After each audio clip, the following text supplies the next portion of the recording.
mulai dulu zaman Belanda. Dengan apa? Dengan fatwa Utsman bin Yahya dalam kitab Al-Minhajul Istiqomah yang menyatakan berjihad kepada Belanda tidak memenuhi syarat berjihad, maka dihukumi batil. Akhirnya apa? Terjadilah perang Cilegon. Itu kiai itu dan santri itu. Jadi jangan bernarasikan kenapa kiai-kiai kita dulu nggak berseberangan dengan mereka. Mulai zaman Belanda sudah berseberangan kok.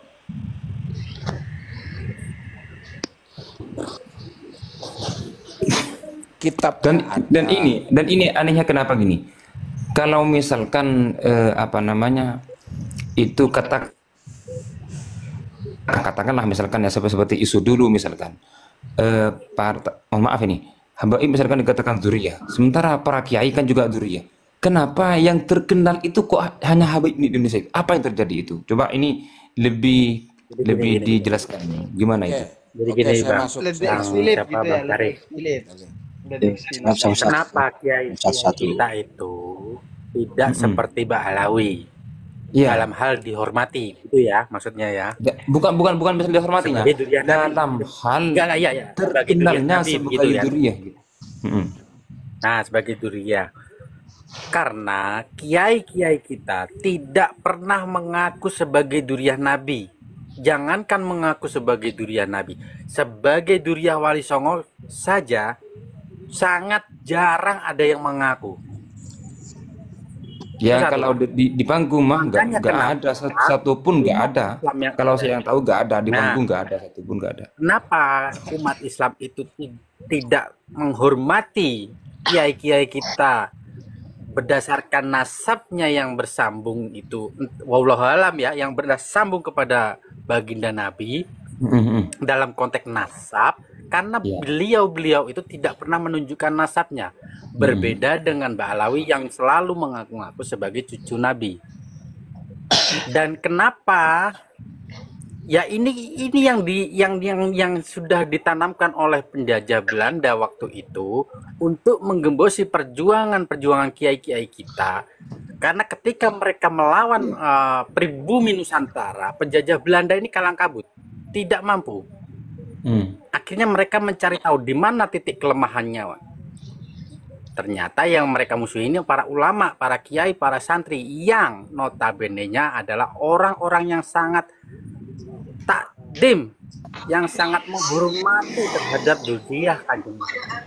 Hingga mereka melabeli Habib Ba'alawi ini sebagai cucu Nabi. Aku adalah santri yang akhirnya keluarlah fatwa daripada Utsman bin Yahya tadi. Gitu. Jadi diantaranya karena tidak ada satu pengakuan pun dari para kiai bahwa dirinya adalah dzurriyyah Nabi, sehingga tidak terkonfirmasi pada masyarakat bahwa para kiai ini adalah keturunan Nabi gitu ya.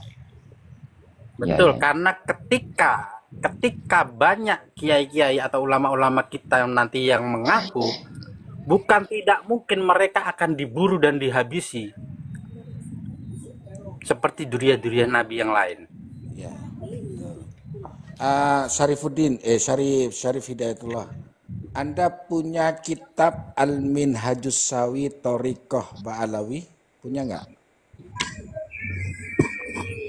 Enggak Bang, enggak punya. Dan saya itu kalau karyanya Ba'alawi yang punya itu Al-Haddad, yang karyanya Al-Haddad saya punya. Enggak, sebentar. Ini ada korelasinya dari tahun 2000 sampai ke tahun 2007 dan 2000 selanjutnya. Itu ada kaitan. Gimana tuh? Karena kitab itu dicetak tahun 2008. 2008, oke. Ya, oleh siapa? Oleh Habib Zain bin Ibrahim bin Smith. Oh ya. Itu di Jakarta itu Bang ya? Cetaknya di Jakarta? Ya di Jakarta, terus sekarang di Madinah, netapnya di Madinah itu. Saya scroll. Oke, saya teruskan ya. Iya. Di mute dulu. Nah, jadi dalam kitab Al-Minhajus Sawi itu sudah ada doktrin, Syarif. Doktrinnya apa? Iya, ya. Syarifun jahilun au qala syarifun wahidun afdalu min sab'ina aliman. Ya. Syarifun jahilun au qala syarifun wahidun afdalu min sab'ina aliman. Itu tertera dalam kitab itu. Maka mereka dari panggung ke panggung menyatakan di dalam diri tubuh kami mengalir darah Rasulullah berdasarkan kitab itu. Satu Habib yang bodoh lebih utama daripada 70 kiai yang alim berdasarkan kitab itu. Iya, iya, iya. Ini doktrin yang sangat luar biasa. Ketika orang awam menerima doktrin itu, maka alim siapapun di muka bumi, walaupun di Nusantara ini kiai-kiainya, gak ada apa-apanya dibandingkan Habib yang bodoh.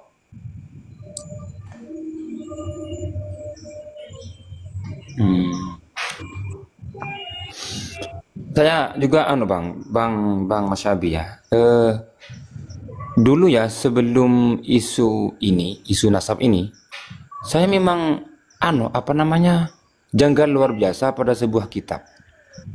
Memang ya karya Pak Nabi. Bugia Tapi ya? iya, saya itu kok janggal banget ini. Nggak, Kok saya itu walaupun ini pengarang kitab Bughyatul Mustarsyidin dah. betul kitab Bughyatul Mustarsyidin. Nah, dalam kitab Setelah saya itu baca kitab Bughyatul dalam Mustarsyidin itu tentang masalah kafaah. Dalam masalah masalah kafaah fil nikah kafaah itu ya, dalam masalah kafaah, walaupun walinya ridho, perempuan Iya, walaupun itu nggak sah. Itu tidak sah. Kenapa? Tidak sah. Karena ulama salaf kami ini tidak bisa dilawan kefikihannya. Maka ulama fuqaha, ya, itu ada kalimatnya taslim itu. Fasallim. Iya. Nah, itu. Maka taslimlah kalian. Lah, dia siapa kok mentaslimkan ulama a'immatul arba itu siapa? Yang menjadi mujtahid mutlak Imam Syafi'i, Maliki, Hambali, Hanafi. Bukan hanya gitu, Bang. Bukan hanya gitu. Kan yang kata sampai tadi kan suruh pasrah, suruh taslim. Karena kata beliau itu kata beliau itu karena ya'jizul faqihu an sirri. Karena orang faqih pun nggak tahu rahasianya kenapa nenek moyang saya itu ada komitmen seperti ini gitu loh. Apa hubungannya saya gini? Apa hubungannya nenek moyangnya dengan masalah hukum saya gitu? Sehingga orang faqih pun dianggaplah tidak imbang untuk menghukumi masalah ini. Ini masalah fikih kok ada rahasia gitu. Pikiran saya seperti itu. Kenapa kok setelah kitab ini kok ada narasi seperti ini gitu loh? Ya, terus jadi saya heran betul itu. Terus sampai buka di kitab Bughyatul Mustarsyidin itu masalah tuba ya. Sampai buka di situ. Di situ juga saya baca tuh. Itu di situ rancu. Kenapa kok rancu? Afdalun nas ahlul bait wa ala ba'alwi afdalu ahlul bait. Itu ada itu. Coba mana bang coba lihat bang. Saya kalau yang gitu kurang. Coba sampean buka. Saya nggak bisa on cam. Kalau saya bisa on cam saya tunjukkan gitu loh. Ya. Itu di bab yang sama tuh ya, masalah kalimat itu. Bukan di bab yang sama. Agak terakhir ya dari halamannya. Ya. Itu dikatakan bahwa oke, kita sepakat.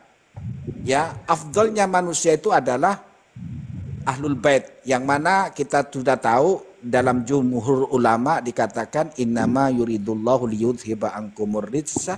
Ya. Ahlul bait wal yutahhirukum tathira. Itu kita sepakat ya ahlu kisah kan? Kita sepakat ahlu kisah. Ya. Nah, di situ keluarga Ba'alawi lebih utama daripada Ahlul Bait. Coba bayangin itu.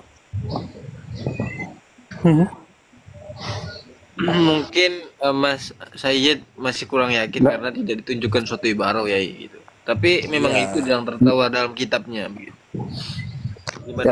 Yang saya nggak apa namanya, nggak pernah lihat ibarat itu. Cuman Ya. kalau masalah yang kafa'ah itu jelas saya lihat itu yang masalah kafa'ah tadi Itu masalah jelas kafa'ah pernikahan. itu jelas ada di buku itu. Dan seterus Iya. kalimatnya Tapi itu. ya bisa jadi ada ya, bisa Nah, jadi ada. Ya. seterusnya kalimat itu dikatakan apa? Ulama salaf kita itu dari kalangan Ba'alwi hujjatun.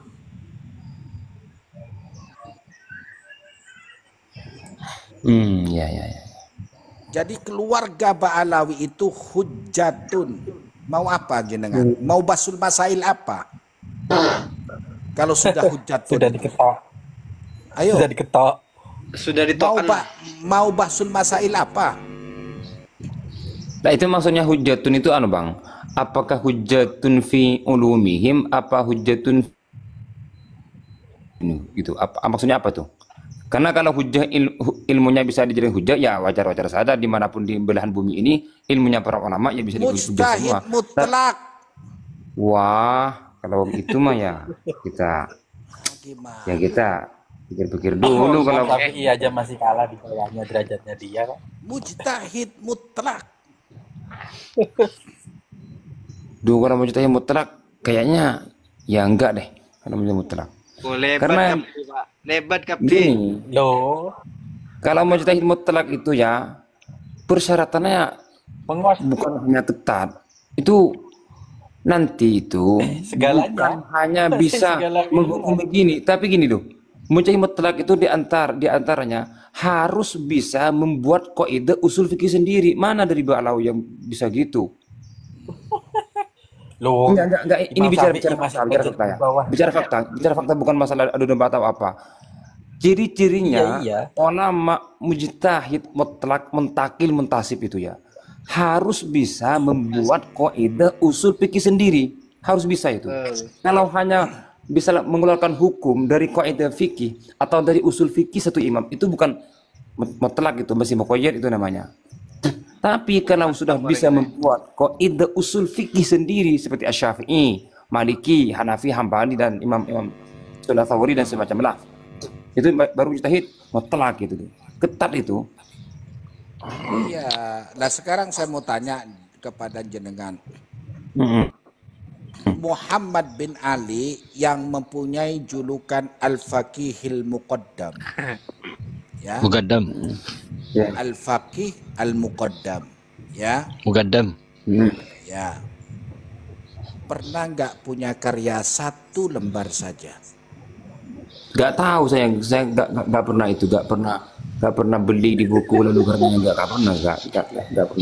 Bang, mau Ya, tanya karena boleh memang nggak? nggak ada, Boleh Pak. boleh bernarasi tidak? Ya. Apa boleh nanya?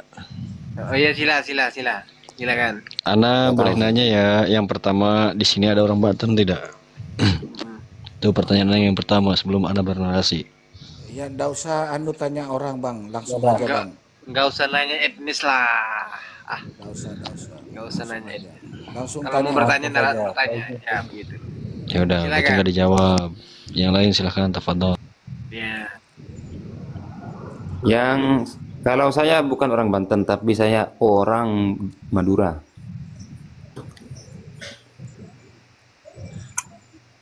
Saya orang Banten.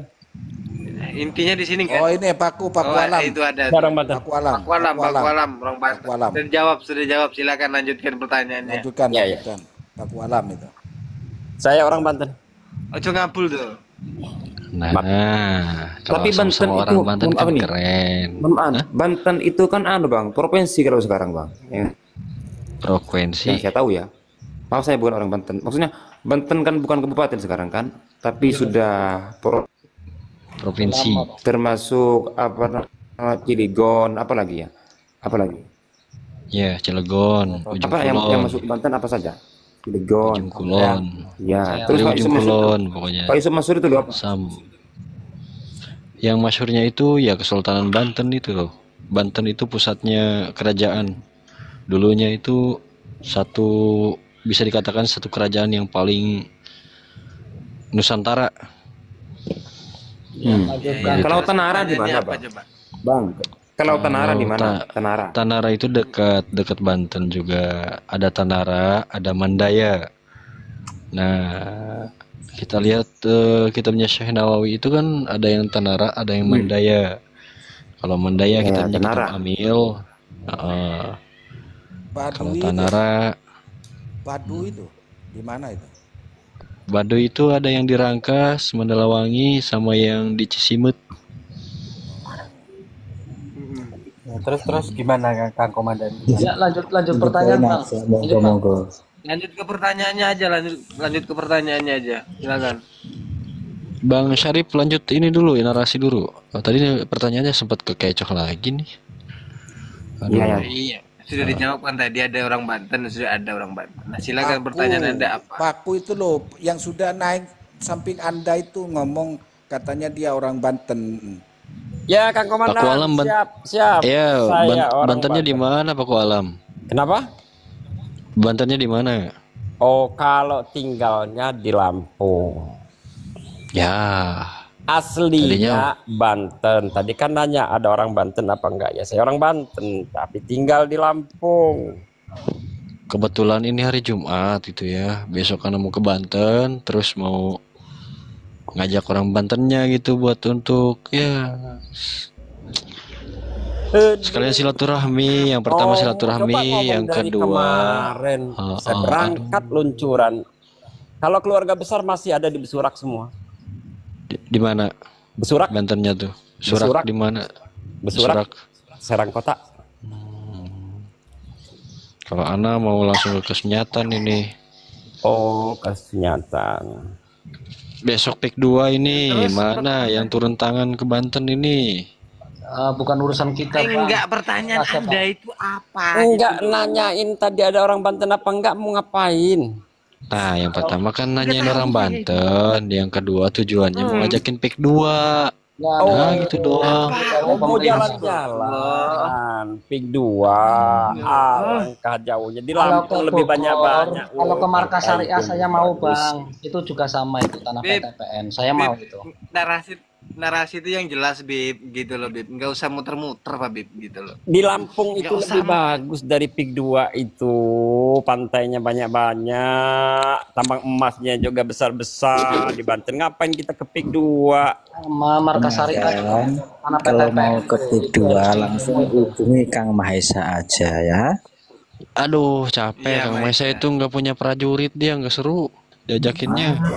Cocotnya tuh nganan ngiri ngedul. Loh, kan, Iya, kan misalnya kalau mau ke kedua Dia tuh langsung cari aja popularitas ke Kang doang Mahesa. sebenarnya, masih nggak ada. mending masuk Di Mahesa lah. sini pembahasannya Aku tak izin turun dulu ya. Begini, Bib, narasi Anda ini sebentar, saudaraku semua. Waalaikumsalam. Salam. Anda ini narasinya mau kemana? Mau ke pick 2. Tanyakan orang Banten, ada orang Banten. Ini sesuai dengan Nah, tema. sekarang Anda mau menanya sebentar Bang Laskar. Sekarang Anda mau menanyakan tentang PIK 2. Sedangkan diskusi di sini apa coba? Diskusi PIK di 2? sini apa? Kan Ana mau nanya mana orang Enggak, Banten, ada baca Pino temanya tuh, Banten. baca temanya. Coba baca dulu temanya. Anu harus pakai kacamata ini. Kacamatanya mana ya? Oh, berarti Di jalan Anda lagi, itu aduh. minus berapa coba? Anda itu minus berapa? Minus berapa? Kirain tadi itu nanya Banten itu ada yang minta ini suntik ilmu gitu, tak suntik dari jauh. Oke, boleh tuh suntik ilmu. Caranya gimana? Syaratnya, Aku alam. Udah itu aja yang syaratnya tanyain. gampang. Syaratnya yang penting biar doanya itu diijabah langsung tanpa hijab. Jangan pernah percaya kalau Mbak Alwi itu cucu Nabi. Itu aja syaratnya.